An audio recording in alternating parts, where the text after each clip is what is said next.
The moonlight paints silver streaks across Iron Bottom Sound as Lieutenant Lester Gamble cuts his engines to idle. It's 1:15 hours on December 12, 1942, off the northwest coast of Guadalcanal. His PT-37 rocks gently in the current, a 77-foot plywood boat armed with 4 torpedoes and a prayer.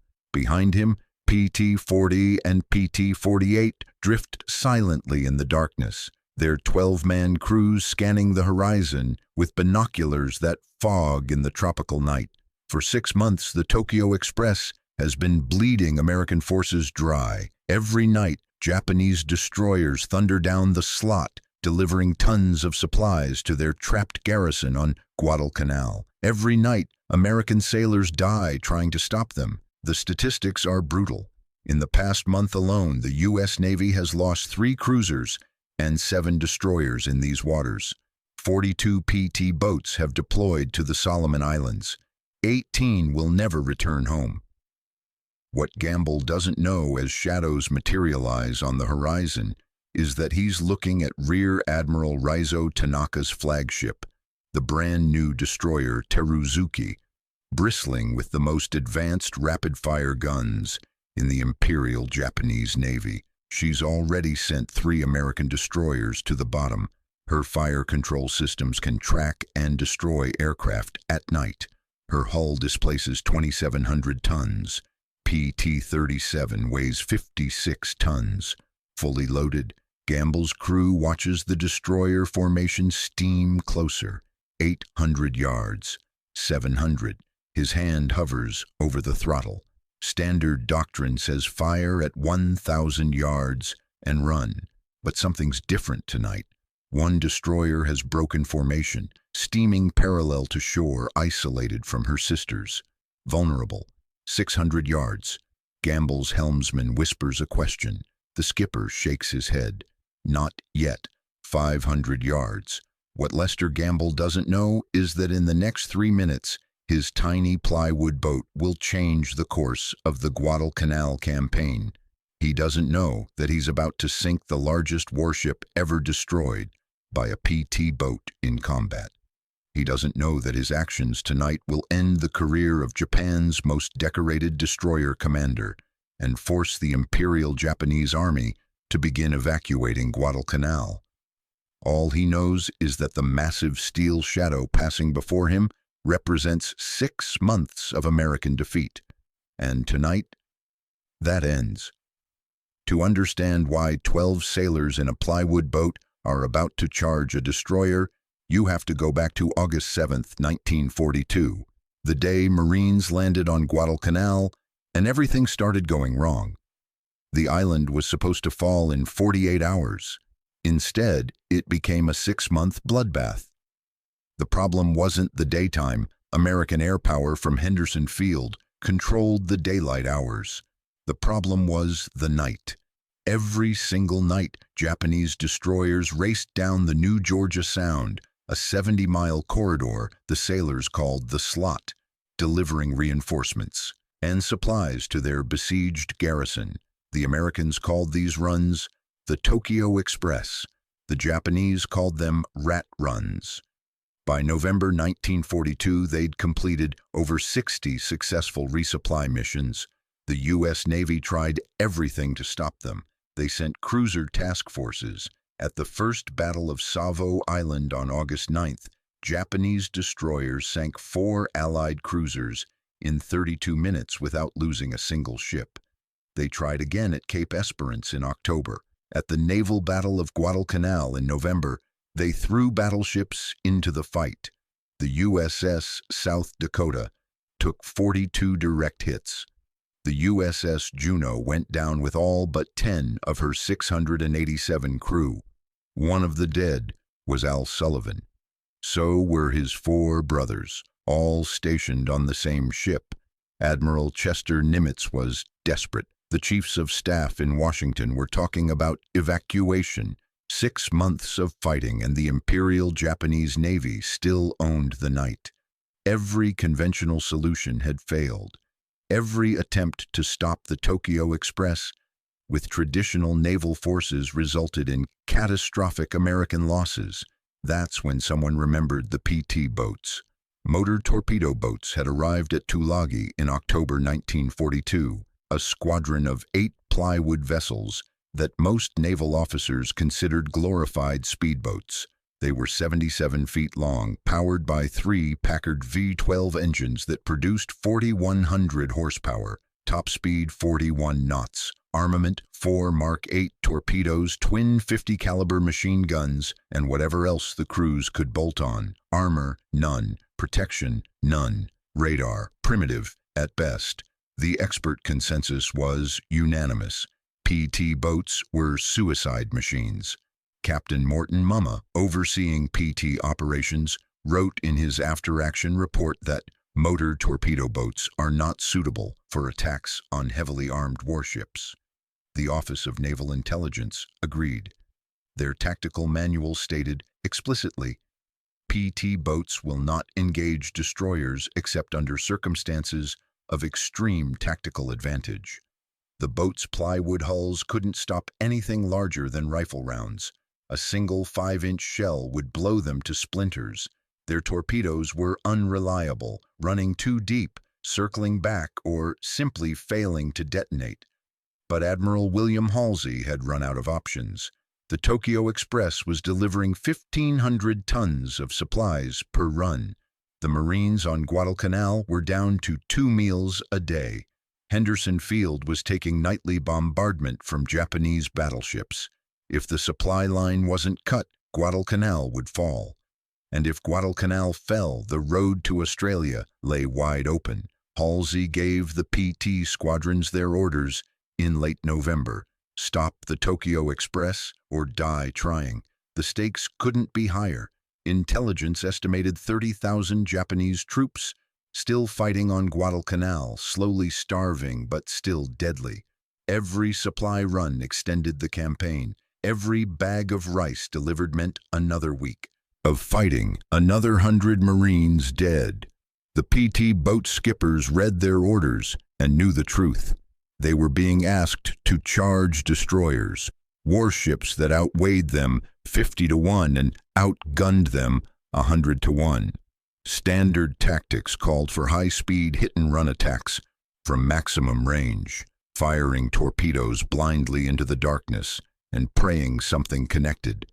The success rate for PT boat torpedo attacks against destroyers stood at 4%. Those were the odds Lester Gamble faced as shadows materialized on his horizon on the night of December 11, 1942.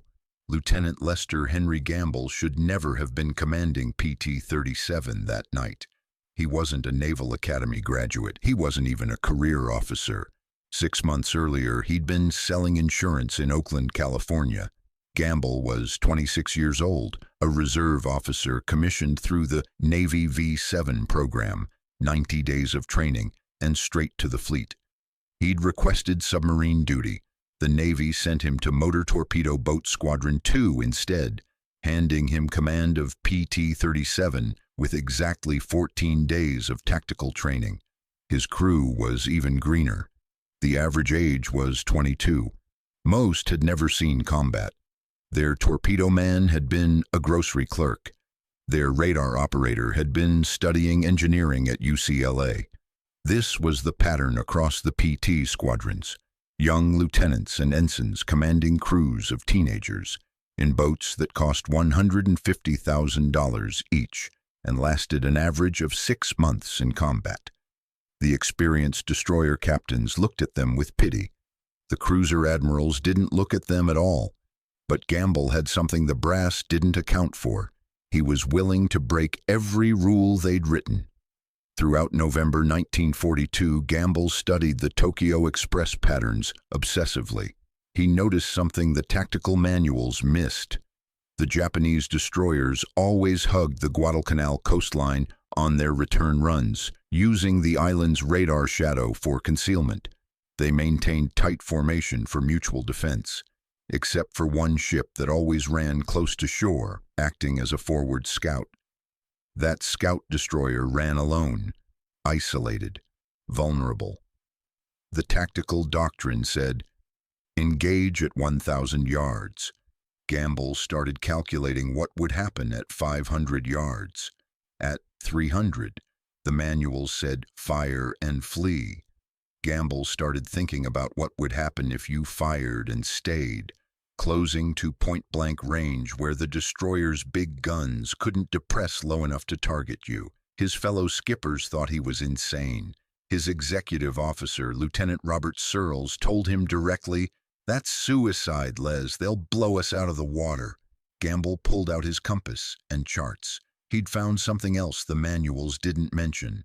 The Guadalcanal coastline created a blind spot. If you positioned your boat against the dark island mass and cut your engines, you became invisible to Japanese lookouts scanning from seaward. You could let them steam right past you. You could wait until they were so close you couldn't miss. At 300 yards, even the PT boat's notoriously unreliable Mark 8 torpedoes would find their target.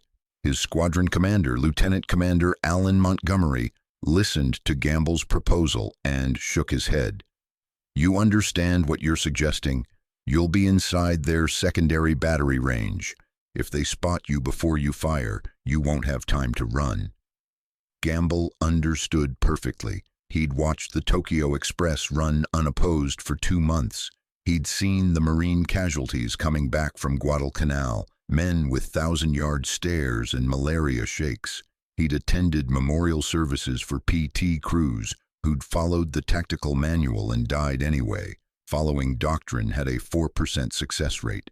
Gamble decided to write his own doctrine. On December 7th, he pitched his plan to Montgomery. The commander studied the charts, checked the moon tables, and finally nodded.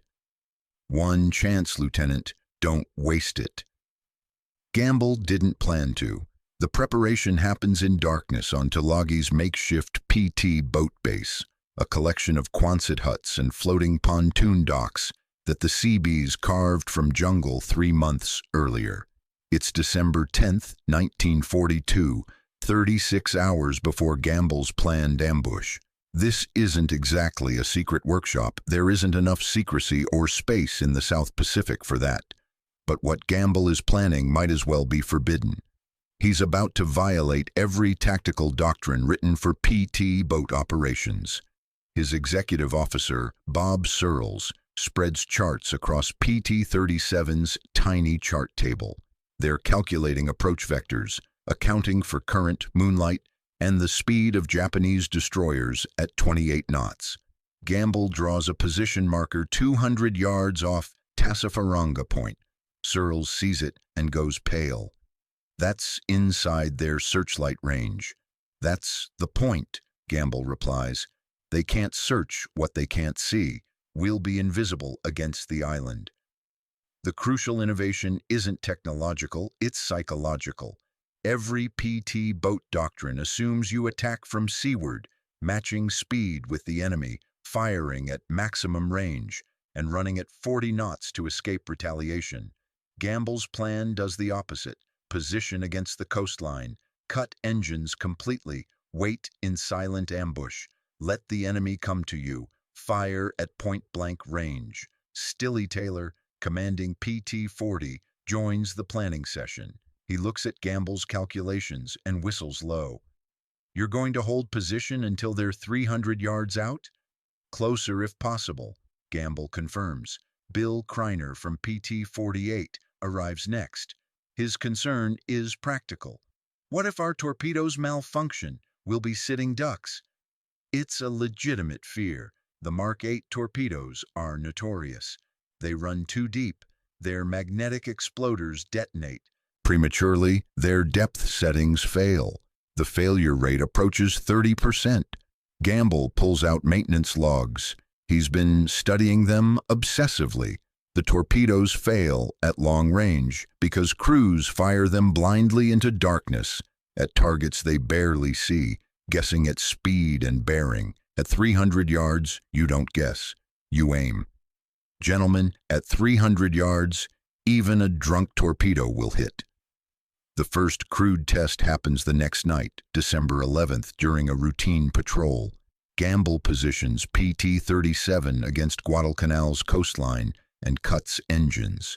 He orders absolute silence. No smoking, no unnecessary movement, no radio chatter. The crew sits in darkness listening to waves lap against their plywood hull. A Japanese floatplane passes overhead, searchlights sweeping the water. It passes within a quarter mile and never spots them. The tactic works. But when Montgomery learns what Gamble did, the squadron commander's reaction is immediate. That is completely insane. You're violating every principle of motor torpedo boat warfare. Sir, every principle of motor torpedo boat warfare has a 4% success rate. Montgomery stares at his impudent lieutenant. He should shut this down immediately. He should relieve Gamble of command for violating doctrine. He should write this up as a court-martial offense. Instead, he looks at the casualty reports stacked on his desk, at the intelligence summaries showing another Tokyo Express run scheduled for tonight, at the desperate message from Admiral Halsey demanding results. Montgomery makes his decision. You've got one shot, Gamble. Make it count. And if this works, I'm taking credit for approving your crazy plan. Gamble grins. If this works, sir, you can have all the credit you want. The confrontation comes at untold hours, December 12, 1942, in the waters off Guadalcanal's Tasafaronga Point. Lester Gamble has been sitting in silent ambush for 93 minutes. His legs are cramping. His crew is exhausted from maintaining absolute quiet. PT-40 and PT-48 drift somewhere to his right. He can't see them anymore, separated by current and darkness. Then the shadows appear. Gamble counts them through his binoculars. 11 destroyers in line formation, returning from their supply run to Guadalcanal. They're making 28 knots, wakes glowing with phosphorescence in the moonlight. Behind them, 6 of the destroyers are riding low in the water, their decks still stacked with empty supply drums they haven't had time to jettison. And there, exactly as Gamble predicted, one destroyer has broken formation. She's running parallel to the coastline, 500 yards ahead of the main formation. A scout ship, isolated. Through his binoculars, Gamble can see her pagoda-style superstructure. She's big. Probably a flagship. Intelligence reports have mentioned a new Akazuki-class destroyer operating in the area, brand new, bristling with advanced fire control systems. The Teruzuki, 400 yards and closing. In the pilot house of the Teruzuki, Rear Admiral Raizo Tanaka is exhausted. This is his 53rd Tokyo Express run. He's the most decorated destroyer commander in the Imperial Japanese Navy, a veteran of every major engagement from Pearl Harbor forward. 2 weeks ago, he pulled off a tactical masterpiece at the Battle of Tasafaronga, sinking 1 American heavy cruiser and crippling 3 more without losing a single ship. He's earned the nickname Tenacious Tanaka. Tonight, he just wants to get home. His ships are loaded with wounded soldiers from Guadalcanal. His crews haven't slept in 36 hours. Intelligence reported American PT boats in the area, but Tanaka isn't worried. PT boats are nuisances, fast mosquitoes that fire torpedoes blindly from maximum range and run. His crews can handle mosquitoes, 300 yards. On PT-37, Gamble's torpedo officer, Ensign Martin Totten, whispers urgently, "Skipper, we need to fire. We need to fire now." "Hold," Gamble breathes back. 250 yards. The Teruzuki's bridge watch should spot them. At this range, lookouts should see PT-37's silhouette.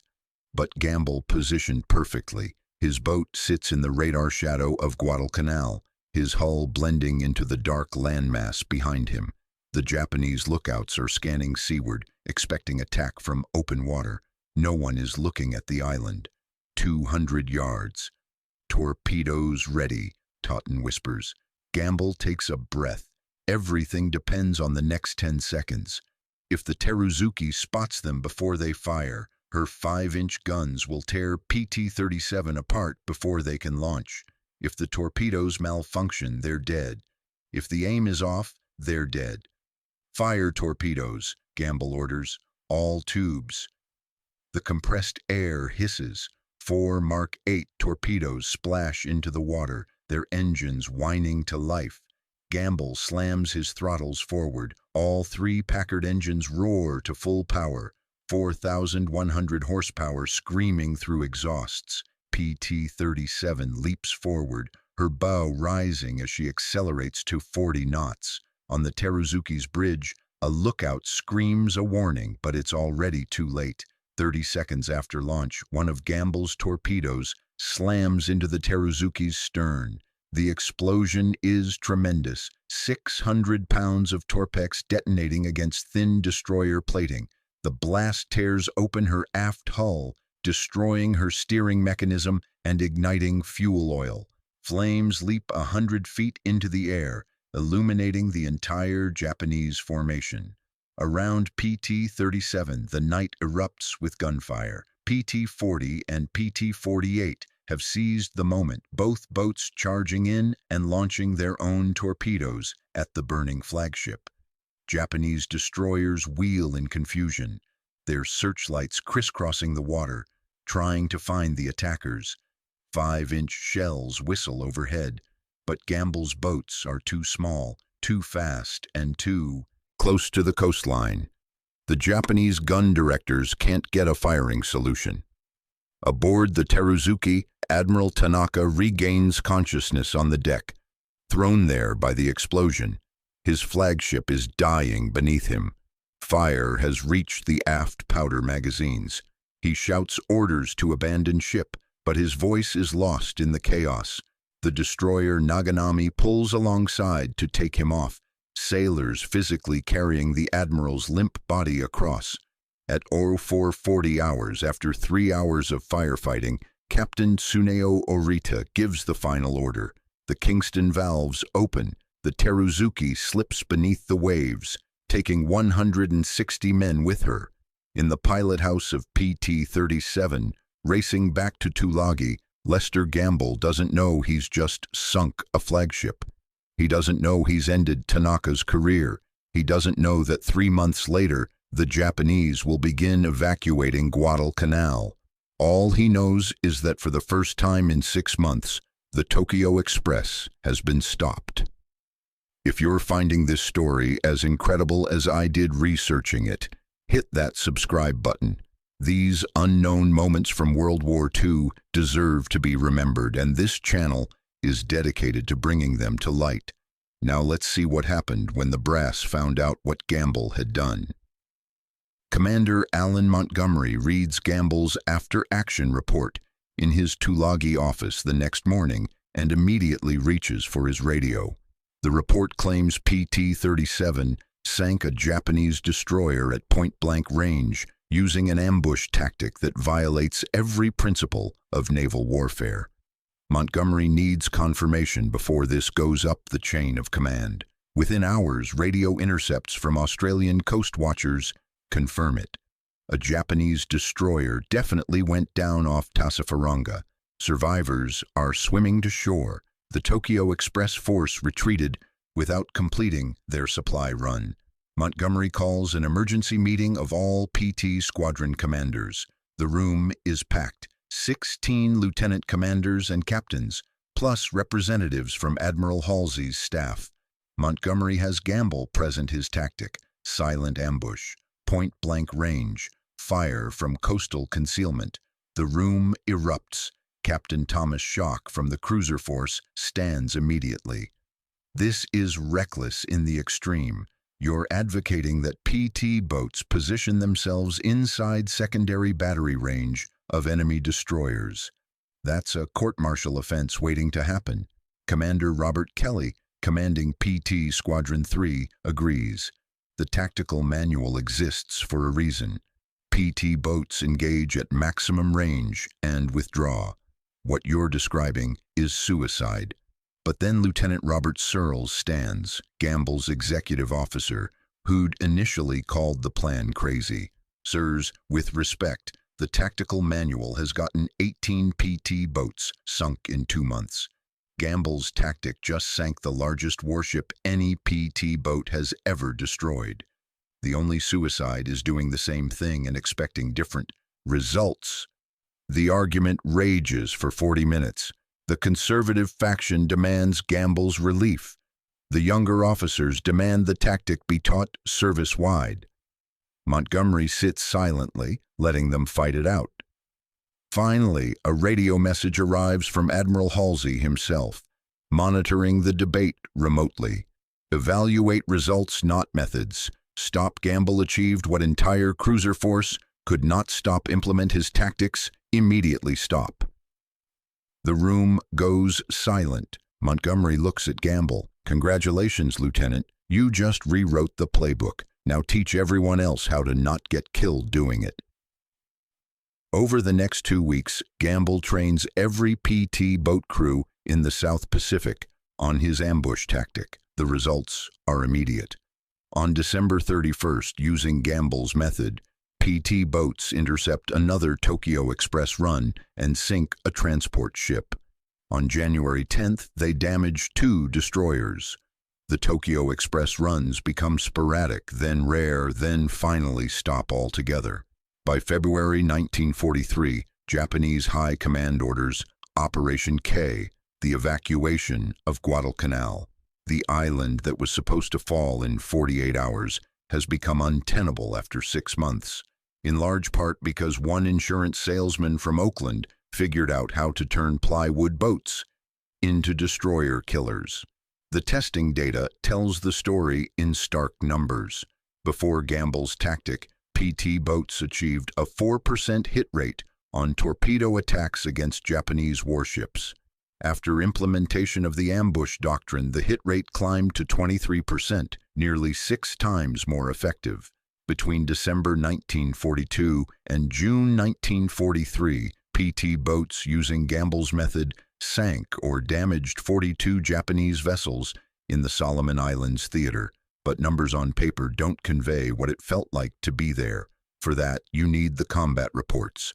January 23, 1943, Blackett Strait, Lieutenant Henry Stilley Taylor commands PT-40, positioned in silent ambush using Gamble's technique. At 02:43 hours, 4 Japanese destroyers thunder past his position. Taylor waits until the trailing destroyer is 300 yards out, then fires all 4 torpedoes. 2 strike home. The destroyer Hatsukaze takes catastrophic damage to her bow and stern, forced to limp back to Rabaul at 6 knots. She'll be in dry dock for 5 months. Taylor's after-action report is clinical. Positioned 150 yards offshore, engines idle, all noise discipline maintained. Enemy formation passed within 250 yards, unaware of presence. Fired at point-blank range, estimated probability of hit 80%, target destroyed. But his personal letter to his wife reveals more. Margaret, I have to tell you what happened last night, even though the censors will probably black it out. We sat there in the dark while 4 Japanese destroyers passed so close I could hear their crews talking on deck. My radio man was shaking so hard I thought they'd hear his teeth chattering. But we stayed silent, just like Gamble taught us. And when I gave the order to fire, our torpedoes were so close they couldn't miss. For the first time since this war started, I felt like we had a fighting chance. The Japanese noticed. Imperial Navy combat reports from early 1943 show increasing alarm about PT boat tactics. A captured document from the Japanese 8th Fleet headquarters dated February 4, 1943 reads, American torpedo boat tactics have changed significantly. They no longer attack from seaward in predictable patterns. They hide along coastlines in ambush positions and attack at extremely close range, making evasive maneuvers impossible. Destroyer captains are ordered to maintain increased distance from hostile shorelines and conduct systematic searchlight sweeps of coastal waters. But the most telling Japanese reaction comes from a private diary recovered after the war, written by Lieutenant Commander Masayoshi Yoshimura, captain of the destroyer Amagiri. These American motorboats are no longer mere nuisances. They have become genuine threats. On the night of February 11th, we detected one hidden against Kolombangara Island at a range of less than 200 meters. By the time our guns could acquire the target, it had fired torpedoes and vanished. The torpedoes struck our bow, killing 12 men and nearly sinking us. I do not know how to defend against an enemy I cannot see until it is too late. This is not honorable naval warfare. This is assassination. The Marines on Guadalcanal noticed something else. They stopped starving. The Tokyo Express runs that had delivered 1,500 tons of supplies per night had dwindled to nothing by March 1943. Japanese soldiers on the island, cut off from resupply, began dying of malnutrition at a rate of 100 per day. By the time Operation K evacuated the survivors in February, they'd been reduced to eating grass, roots, and bark. Staff Sergeant Mitchell Page, who'd earned the Medal of Honor defending Henderson Field in October, wrote in his memoir, "We didn't know who was stopping the Tokyo Express. We just knew that by January, the nightly bombardment had stopped. The supplies stopped coming. The enemy reinforcements stopped arriving. Later, we learned it was PT boats, plywood boats smaller than my house, that had accomplished what battleships couldn't. Those boys saved our lives, and they did it in boats that could be destroyed by a single shell." The kill ratios tell the story mathematically. In the 6 months before Gamble's innovation, June through November 1942, PT boats in the Solomons sank or damaged 6 Japanese vessels while losing 18 PT boats.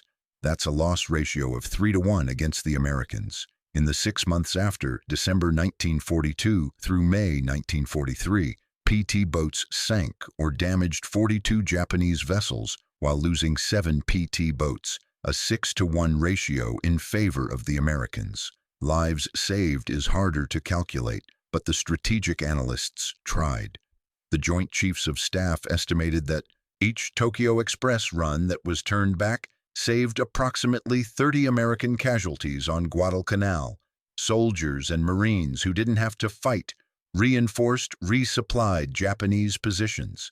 By that calculation, stopping 60 Tokyo Express runs between December 1942 and February 1943 saved 1,800 American lives directly, but the indirect impact was larger. By cutting the Japanese supply line, PT boats forced the evacuation of Guadalcanal 3 months earlier than Japanese planners had expected.